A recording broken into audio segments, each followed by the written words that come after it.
Businessman Opinion.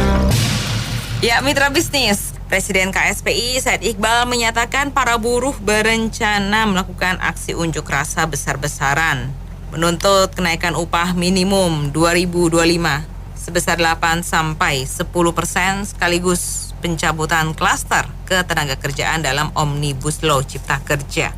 Aksi yang melibatkan buruh dari seluruh Indonesia akan dilakukan mulai tanggal 24 hingga 31 Oktober. Apa komentar Anda atas tuntutan kenaikan upah minimum sebesar 8-10% disertai aksi buruh besar-besaran? Kami tunggu ya opini Anda di 633-9160 atau WhatsApp call di 0816-924-924. Besok yang demo buruh kemarin dokter. Ya kan, sebetulnya kalau masalah pendapatan kita memang itu banyak yang mengeluh. Tentara yang rendah-rendah juga suka curhat ke kita nih, kan kepengen rumah nggak bisa beli, KPR nggak laku karena memang pendapatannya kecil. Karena kita pendapat kecil, saya kira itu sistem ekonomi hanya pedagang pada ngeluh, kan pengusaha pada pabrik. Pasti ada yang salah dari itu. Makanya mudah-mudahan presiden ilmunya mungkin lebih banyak itulah daripada banyak baca. Kalau presidennya kurang baca kan nggak ngerti masalah itu. Semoga yang salah ditulis, nanti diperbaiki, yang bagus diteruskan. Makasih. Dia kan demo tanggal 24 kan. Kan banyak sekarang mau akhir tahun, pejabat tuh nggak ada kerjaan, ya nggak? Mengacaukan negeri-negeri seperti pejabat-pejabat kasih kurator dan boten-boten. Dia wajar. Nanti tunggu Prabowo aja, ya nggak? Dia kok harus bijak berani, tau nggak? Kau nggak negara seperti negara mana juga ada pengacau, di Tiongkok juga ada, bang. Taiwan kan macam kacau kan. Nah, itu tergantung dia berani yang mana, yang jelek-jelek disingkirkan. Saya nggak penghalang, saya rasa dia sih penghasut ya. Soalnya saya banyak kenalan orang Pulau Gadung tuh nggak ada mau ikut-ikut, dia hanya pengacau supaya dia tuh macam-macam gitu. Ya tergantung di tangan Prabowo gimana dah. Kalau Prabowo tegas kan, masa dia nggak kabur ke hutan, bener? Iya. Kondisi informasinya ya, banyak sekali perusahaan-perusahaan yang tutup dan PHK. Nah, dengan kondisi seperti ini, si Said ini nggak berpikir banyak sekali nih apa yang jadi korban PHK, nganggur, nggak punya duit, padahal punya keluarga, tanggungan dan seterusnya. Harusnya kan dia berpikir ya, untuk bangsa negara dan juga untuk orang-orang yang dia pimpin ya, para buruh ya, bijaklah ya. Memang harga mungkin agak tinggi ya, dolar lagi tinggi, kemudian saya lihat juga di harga minyak dunia juga mau naik lagi, sudah mulai naik lagi ya, karena di Timur Tengah itu semua akan menyebabkan harga-harga impor yaitu naik, karena kita tahu juga banyak sekali bahan makanan, beras, tepung itu semua akan impor. Nah, harusnya dengan kondisi seperti ini ya, saya juga dengar juga ya banyak berita bahwa Indonesia mengalami deflasi beberapa bulan berturut-turut ya. Nah, deflasi kan artinya harga turun. Ya, selama sebetulnya ya harga bahan pokok makanan itu masih terjangkau, ya harusnya mereka kan bisa hidup dengan layak. Ya, kalau mereka sedikit-sedikit demo, itu kembali lagi nanti investor udah malas. Ya, udah kinerja buruh di Indonesia rendah, demo, belum lagi masalah dikit-dikit masalah agama, belum lagi dikit-dikit ada ormas yang minta jatah ini dan itu, belum masalah pungli dan korupsi dan lain-lain. Mau dibawa kemana? Ya. Yang paling kena duluan itu siapa? Buruh. Ya, jadi saya heran ya dengan orang-orang seperti Said Iqbal ini yang seperti parasit menurut saya ya. Ya maaf kalau yang lain tersinggung, terserah. Tapi dia tidak mendidik dan kemudian tidak memberi solusi, tapi hanya menuntut. Dan sebetulnya kalau saya lihat dia hanya menuntut untuk dirinya sendiri. Ya, dia dulu kan berapa tahun lalu kan mendukung Prabowo. Dia kepingin dong jadi menteri tenaga kerja buruh ya. Tapi kalau menurut saya orang seperti ini jangan. Ya, dia cuma ngurusin aja tidak memberikan kontribusi baik buat negara maupun buat buruh yang dipimpinnya. Oke. Saya rasa itu aja. Ya, saya pikir kita harus memberikan penghargaan setinggi-tingginya buat Pak Said Iqbal ya. Karena Said Iqbal juga bagian daripada dinamika demokrasi di Indonesia. Jadi kalau kita lihat ulasan-ulasan di dunia ketenaga kerjaan internasional atau di kampus-kampus internasional, Indonesia juga hipokrit sekali, bisa dianggap hipokrit karena di satu sisi ingin memajukan industri, memajukan bangsa, tapi di sisi lain tenaga kerjanya itu tidak terdidik karena pendidikan yang lemah, kemudian biaya hidupnya yang mahal dan gajinya yang kecil. Bahkan dari data terakhir Singapura itu tenaga kerjanya potongan pajaknya jauh lebih rendah daripada Indonesia. Namun memang ini adalah hak konstitusi buat buruh untuk berdemonstrasi. Demonstrasi itu terjadi juga di Jerman, bahkan pilot di Jerman demonstrasi. Hakim saja 2 minggu yang lalu baru demonstrasi. Kan tidak ada masalah juga selama itu dilakukan secara konstitusi. Jadi yang mengatakan Said Iqbal parasit, ya itu salah juga Pak, karena Pak Said Iqbal mengkoordinir dan buruh yang ikut itu juga bagian pada haknya selama ini di koridor hukum. Yang penting jangan anarki. Tetapi satu catatan buat Pak Said Iqbal dan buat buruh di Indonesia ini juga tidak tahu diri. Kenapa? Karena pada saat ada partai buruh yang didirikan Pak Iqbal, itu tidak ada yang pilih juga. Saya mau tanya dari 27 atau 33 provinsi pada saat provinsi dan daerah tingkat 2, pada saat Pak Said membuat anggota calon legislatif dari partai buruh nomor 17 atau nomor 18 gitu, kan nggak ada yang menang. Artinya buruh itu tidak peduli juga sama nasibnya. Mereka pilih partai-partai yang tidak mengatasnamakan buruh juga. Setelah terjadi pemilu dan dikonsolidasi suaranya seperti saat ini, partai buruh itu tidak punya tidak punya anggota legislatif di DPR RI maupun DPD, baru demo di jalan, kampungan sekali memang gitu.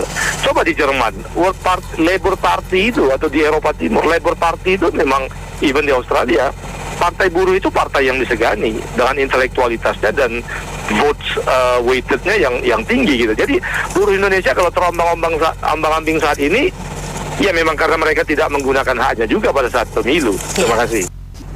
Nah, oke, ke tema kita hari ini saya lihat ya oke lah Pak Said. Ya ini hampir setiap tahun mengambil momentum ya. Ini kan akhir tahun. Ya namanya juga beliau itu kan ketua ini ya untuk buruh ya. Tentu kalau nggak begitu kan nggak ada kerjaan namanya. Nggak terima masukan, nggak kerja kan nggak boleh kan ini.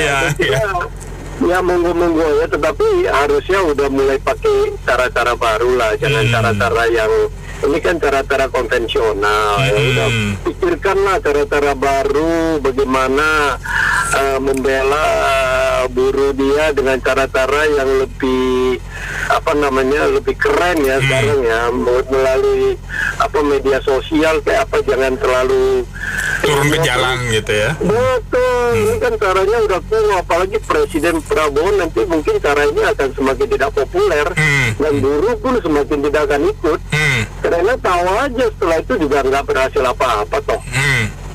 Yang penting jangan dia itu menggalang upaya untuk melakukan sweeping dan lain-lain.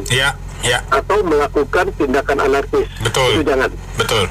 Atau memang hanya sekedar demo ya monggo-monggo aja lah. Setiap negara juga mengakui adanya hari buruh kan. Iya, betul. Yang 1 Mei itu kan, ide kan. Ya kalau Indonesia kan menjelang tahun 2025 kan ya lagi Hampir setiap akhir tahun Pak, pasti ada kalkulasi ulang kan? Ya betul, dia demo-demo yang monggo-monggo aja lah, tapi Pak Said itu udah harus berpikir dengan cara-cara yang semakin modern lah, semakin maju. Jangan begini lagi lah, percuma lah, nggak ada hasil lah. Kalau dia juga main-main di politik, ternyata partai buruh juga nggak ada apa-apa loh. Menurut opini saya ya Pak ya, ini sudah nggak sehat Pak, demo buruh-buruh ya setiap tahun. Harusnya pemerintah tuh tahu kalau setiap tahun ada kayak begini tuh ada yang nggak bener. Coba kasih contoh negara mana sih yang model-model begini kayak Indonesia nih, buruhnya demo tiap hari, tiap tahun, itu udah nggak bener. Makanya jadi pemerintah harus adil. Sila kelima itu loh. Keadilan sosial, saya suka banget tuh sama calon gubernur DKI ya, Pak Pramono Anung tuh, yang kemarin menyinggung ya mengenai keadilan sosial bagi seluruh rakyat Indonesia. Naik demo ke pasar pagi. Cakep. Mau demo kok berhari-hari. Ada moto dicampur langkuas. Cakep. Berkali-kali demo masih nggak puas. Betul. Kalau saya nggak bisa Bung Ber, udah goncangan hidup. Goncangan hidup. Kudu digoncang buruh itu. Digoncang-goncang nggak hidup. Orang kok dikit-dikit demo kok dikit-dikit. Udah akhir pemerintahan, tunggu aja lah, tunggu minggu depan. Demonya minggu ini tenang dulu, minggu tenang. Kita bikin tenang, nah minggu depan kalau mau demo silahkan. Yang penting jangan bikin kerusuhan. Iya, setuju Pak. Jangan mengganggu kepentingan umum. Setuju. Itu hak Anda untuk demo, silahkan. Tapi kalau saya lewat Senayan ya kasih jalan, gitu aja. Iya benar. Kan saya mondar mandir lewat Senayan, BR. Iya benar Pak. Ya, gitu aja, nggak usah banyak komen lah. Kalau kita bilang kita nggak bisa nyalain buruh juga, gimana? Ya kan? Sebenarnya memang ini udah salah keadaan gitu loh. Pemerintah nggak bisa merancang inklusivitas ekonomi kan, memang benar kan? Oh, biaya tinggi, ya kan, ekonomi biaya tinggi udah kelar, udah ini nggak akan ada ujungnya, lingkaran setan. Kecuali lu bisa menghilangkan itu biaya hidup rakyat, ya kan? Pendidikan segala macam ya kan. Ya, kalau mereka kerja tapi biaya pendidikan buat anak-anaknya nggak ngejar juga sama aja kan, sama aja bohong ya kan. Nggak bisa, karena pemerintah juga udah nggak bisa menghadirkan itu, ya kan. Ya kita nggak bisa menyalahkan buruh ya. Dia mau sampai kapan juga bakal demo terus, bukan karena mereka nggak cukup ya, memang begitu keadaannya. Bisa bilang apa ya kan. Ya gitu deh pokoknya deh. Demo ya, ya buruh ya. Padahal kan bukan Mei Day ya, setahu saya ya. Ini kan Oktober Day ya. Ini Oktober, November nanti ada kalkulasi awal untuk UMP tahun depan, Bu. Iya, maksud saya kan mereka kan biasanya kalau Mei Day ya, betul. Iya. Maksudnya kayak lupa lihat tanggal apa gimana ya? Gitu loh. Bingung saya. Sampai kalender aja lupa di bulan Oktober kan? Iya. Iya, harusnya kan lebih produktif ya, Bung Ben ya. Mengucap syukurlah dalam segala hal ya. Satu bersama bisa 5 ayat 18 ya. Jadi jangan, saya benar-benar deh. Ya, sekarang kondisi ekonomi kan tidak baik-baik saja katanya. Ya kan? Pengangguran memang 53.000. Dan mereka mengucap syukurnya gimana? Oh ya Tuhan, matur nuwun, terima kasih, saya masih ada pekerjaan. Benar kan? 53.000 yang lain itu kena PHK, berarti kan Tuhan masih sayang ya. Harusnya gitu ya berpikir. Memang ini pertumbuhan inflasi, maksudnya inflasi memang kan tidak hanya di Indonesia ya, mengglobal gitu Bung Ben. Pasca pandemi ini saya cermati begitu ya. Memang penyerapan tenaga kerja juga nggak begitu signifikan. Iya, memang drastis. Meskipun pertumbuhan ekonomi katanya 5%, tapi memang tidak menyerap. Saya rasa nggak cuma di Indonesia kok. Gitu. Jadi ya mawas diri lah gitu. Kalau mau, mereka itu harus belajar jadi pengusaha. Bagaimana rasanya jadi pencipta lapangan kerja. Itu malah jadi saluran berkah. Ya kan, sampai kapan mereka jadi pegawai terus, kan ada batasan usia. Betul. Ya kan? Jadi tiang penyangga ekonomi ini sebetulnya di pencipta lapangan kerja. Betul. Memberi manfaat untuk banyak orang. Benar nggak? Ya. Jadi berkat. Jadi mereka harus cobalah merasakan bagaimana menciptakan lapangan kerja. Jadi pengusaha tuh enak pono orang loh. Ya. Jadi ya inilah. Jadi yang perlu mawas diri. Ya sampai berhari-hari itu kayak apa ya, kayak nggak ada pekerjaan lain. Iya, memang dijamin konstitusi ya. Tapi sampai berhari-hari tuh ini apa ya, orang luar tertawa loh, orang asing ini lihat kita bener geleng-geleng. Memang ini mentalnya kita masih mental PK bener. Saya merenung gitu ya Bung Ben ya. Bener juga kata yang Gus Dur ya. Ini kita mentalnya ya revolusi mental gagal lah ini. Ya dari semua lini gitu, masih mental anak PK. Yang maunya disuapin, ya kan? Yang maunya. Jadi saya closing pantun aja Bung Ben, mudah-mudahan nyambung ya. Oke, silakan. Ya. Silakan. Mak cantik pergi kondangan. Cakep. Rambutnya disasak. Cakep. Kalau buruh pekerja keroncongan, mendingan dia mau masak. Masak Bu Vina. Lanjut ya. Ya, jadi saya mau bilang gini, ini serikat buruh itu lebih mirip bikin agendanya kayak organisasi siswa OSIS gitu ya, setiap tahun kayak bikin ada pensi, tiap tahun ada bikin kelas meeting gitu loh.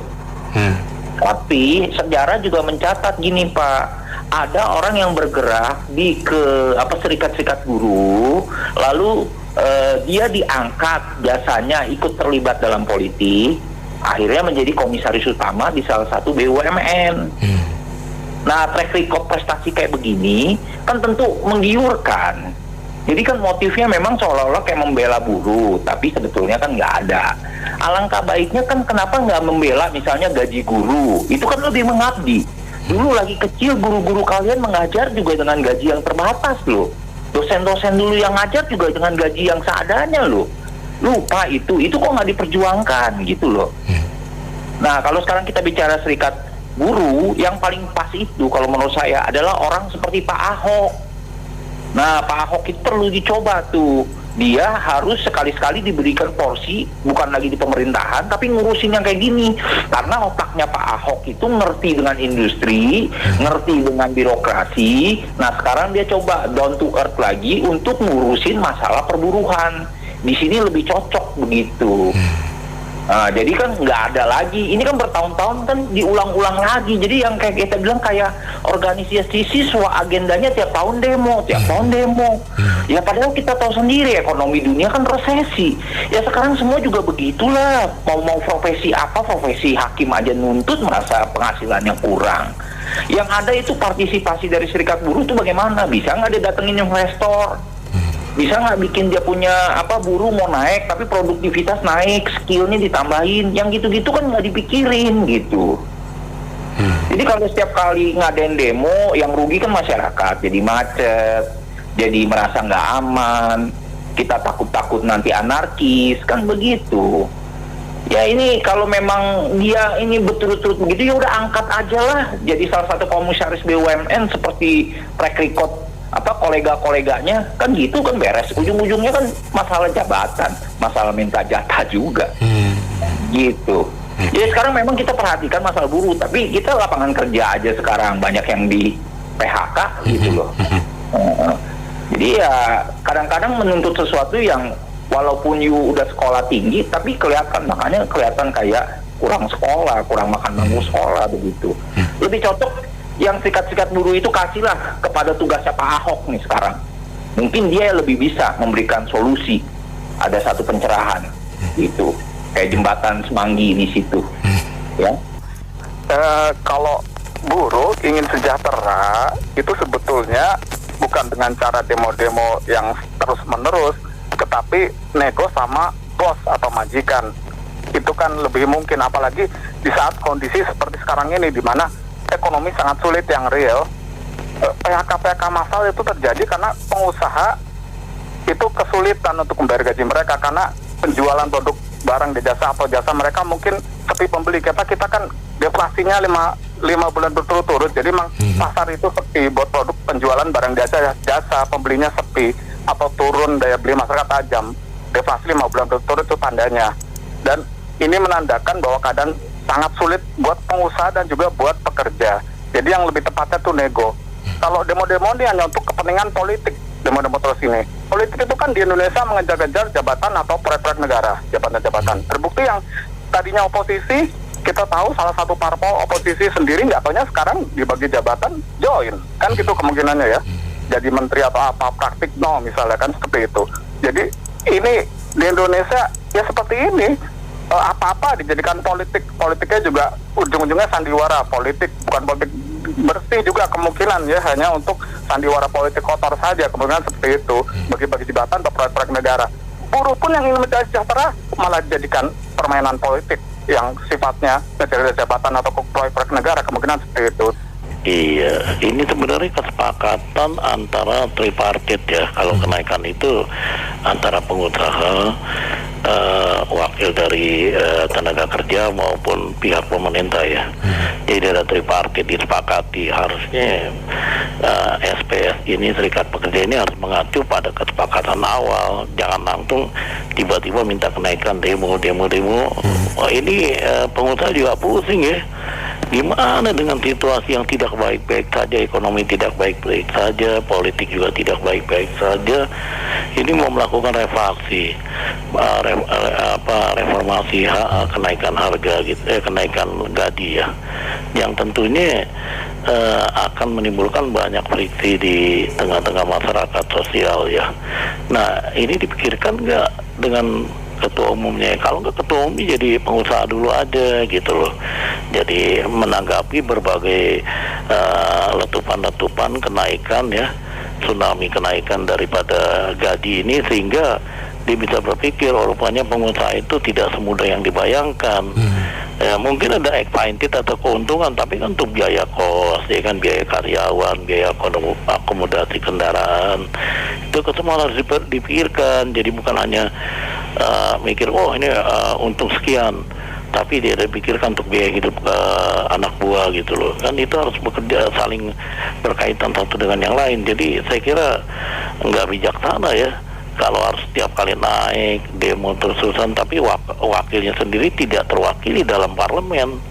Jadi masyarakat mana ini wakil dari serikat buruh ini kok tidak terwakili? Kalau mereka mendapatkan simpati yang baik, harusnya ada wakil di parlemen yang bisa menyuarakan. Saya kira itu aja. Said Iqbal, caleg gagal buat partai. Setelah partai nggak berhasil, balik lagi ke buruh. Itu namanya orang hidupnya sudah enak, masih nggak mau terima kasih. Coba Bung Anto, tolong. Bung Anto kan di kantor, ada kalkulator kan? Let's say 50.000 aja per bulan.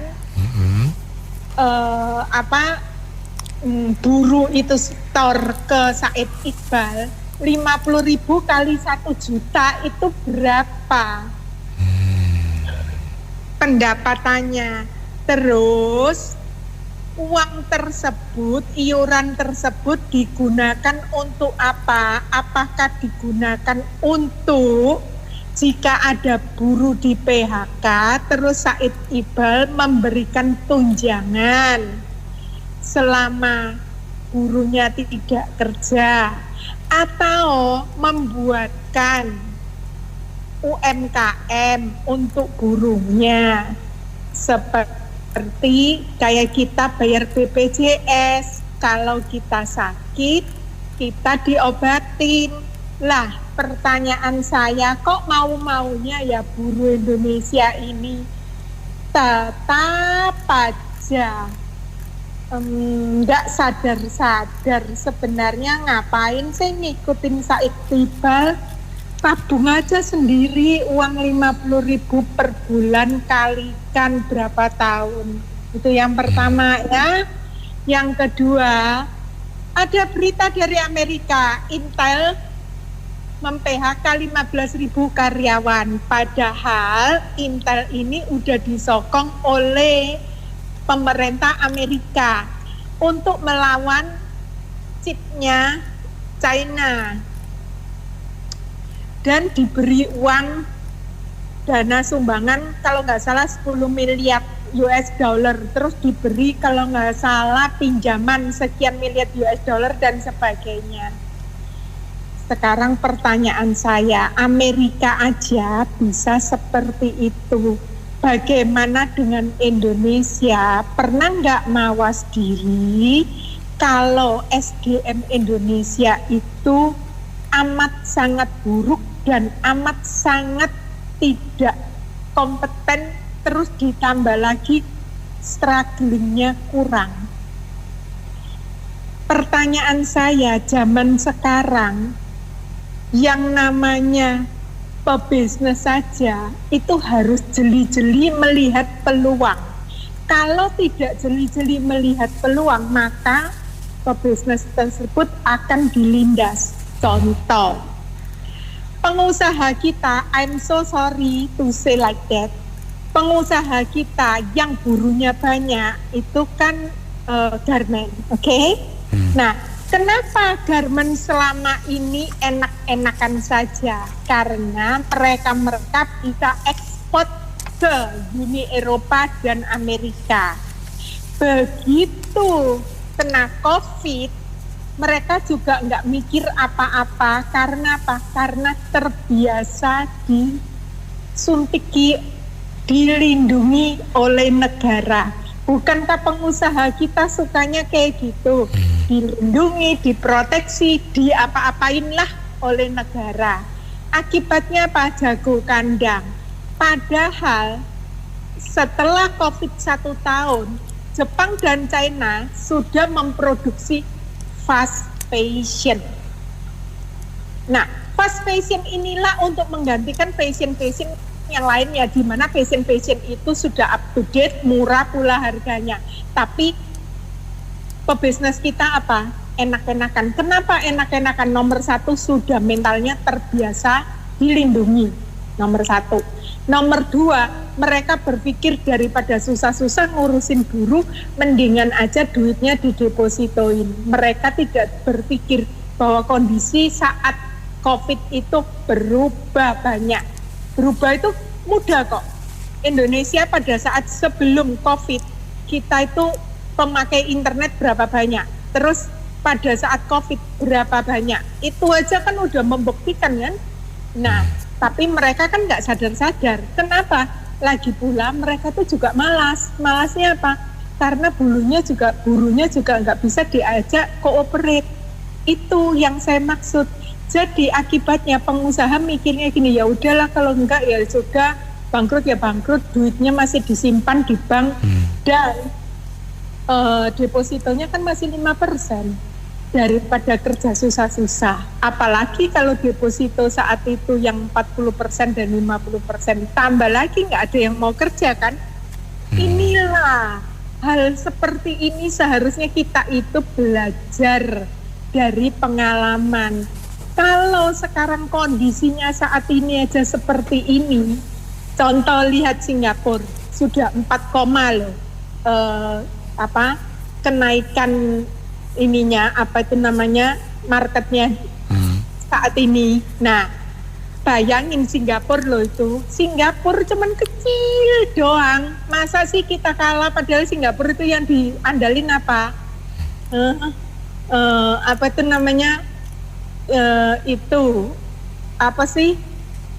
Pulau buatan itu. Nah, kan reklamasi. Kan kalah sama kita. Kita kan lebih menang sebenarnya.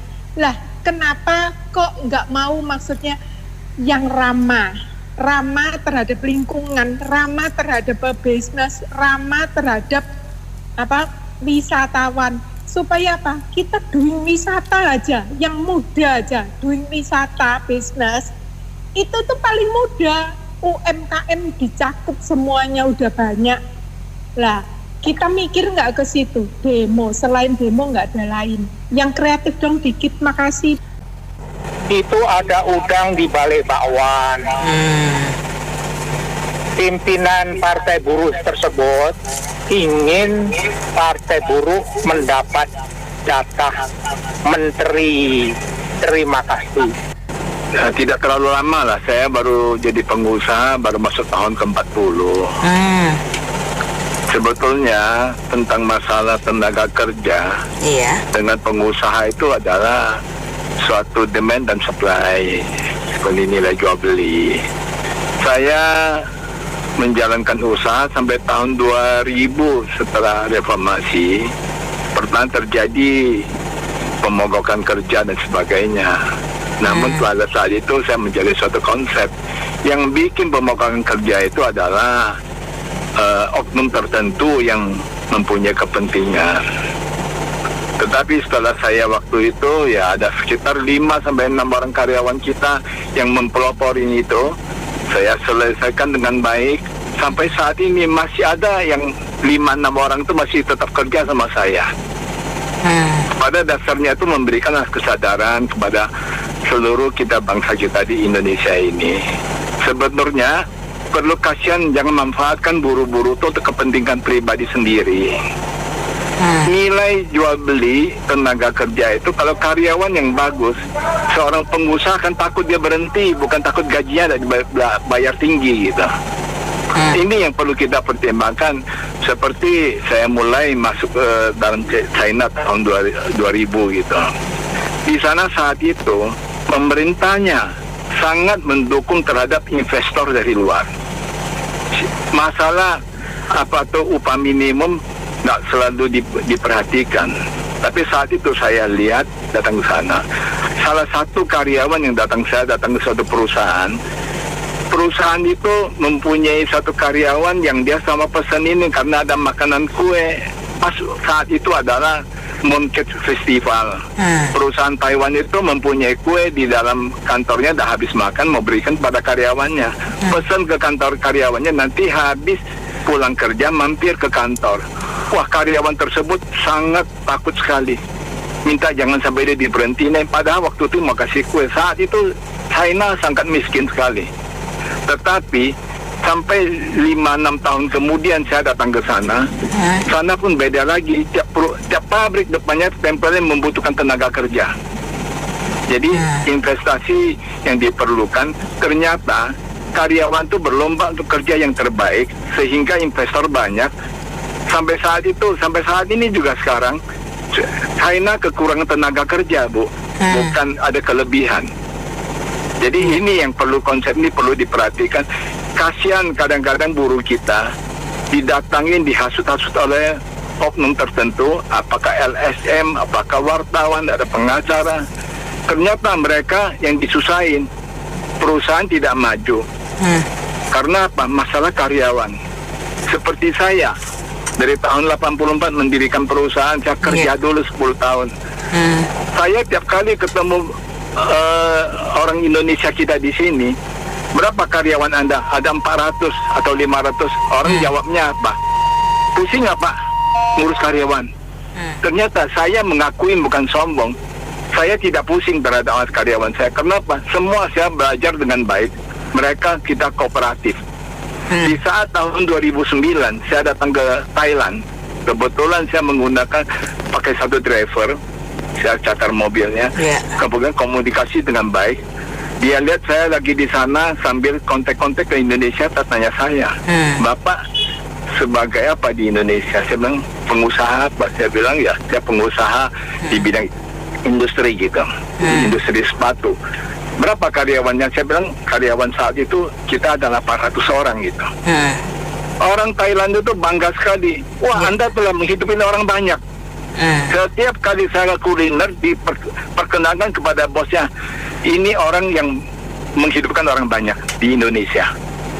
Itu yang seperti ini yang harus kita perhatikan. Saya di Indonesia tidak pernah dipuji lah, tapi ke Thailand cuma seminggu dipuji orang terus. Sampai saya pikirin bahwa inilah suatu konsep yang harus disadarin oleh bangsa kita, Bu. Bukan LSM itu apapun oknum tertentu menyusahkan buruh itu. Ya tenaga kerja itu ya itu adalah jual beli, Bu. Kalau nilainya bagus tetap mahal gitu. Ya, ini yang saya sampaikan, Bu. Terima kasih. Baik. Wow. Iya. Bener banget tuh dengar Pak Isman itu, bener banget menurut saya itu. Tenaga kerja itu ya, aduh, kadang-kadang di politisi ya, menurut saya banyak yang tidak ngerti atau mudah dibodohi ya, dijanji-janjikan segala macam, mau disuruh bergerak segala macam, ini gak ada gunanya. Coba lihat aja, sekarang ini pengangguran lagi banyak, ekonomi juga tidak baik-baik saja. Anda bikin ribut. Memang pengusaha itu pikir hanya mau untung, nggak mikirin kesejahteraan buruh. Mikirin juga, cuman jangan keterlaluan juga. Sedikit-sedikit nuntut. Ya susah banget pengusaha juga susah loh. Pengusaha juga susah di zaman sekarang ini, kasihan. Mereka harus modal yang gede, mesti melihat, belum lagi pemerintahan juga dapat, aduh gila banget. Ya udahlah. Nah itu kan semua untuk keseimbangan gitu ya, biayanya besar. Buat usaha di Indonesia itu nggak sedikit modalnya, gede banget. Terus belum apa-apa, belum menghasilkan dengan baik, sudah buruhnya macam-macam lagi. Kan kasihan kan, pertama. Bukan berarti semua buruh ya, banyak juga buruh yang ngerti. Tapi mestinya di zaman saat ini, itu buruh harus meningkatkan produktivitinya. Yang dia harus tingkatkan, jangan nuntut gaji doang, selalu ngukur diri sendiri. Saya layak gak digaji seperti itu? Saya sudah bekerja optimal gak? Kadang-kadang mereka ini ya, kerjanya santai, banyak nganggurnya, banyak ngobrolnya, produktivitasnya rendah, malah nuntut gaji gede, bikin. Kalau pengusahanya rugi, nutup pabrik, nutup usahanya, yang susah siapa? Ya buruh juga. Kan nggak mikir gitu mereka, dan parah banget sih. Tapi ya sudahlah, semoga ya seperti Pak Isman tadi ngomong ya, orang-orang yang menggerakkan buruh ini harus banyak mikir juga lah. Kasihan mereka yang digerakkan tidak tahu apa-apa. Pabrik tutup, kasihan buruhnya kan. Iya. Ya udah, saya kira itu sih, berharap kembali lagi sadar diri, bersyukur sudah dapat kerjaan, berharap usaha pimpinannya bagus, usahanya bagus, dapat tambahan gaji. Saya kira itu saja sih. Terima kasih. Baik, terima kasih Pak Odi atas opininya. Mitra bisnis, demikian sesi Businessman Opinion untuk kali ini. Terima kasih yang sudah berpartisipasi. Saya Anita Wijaya.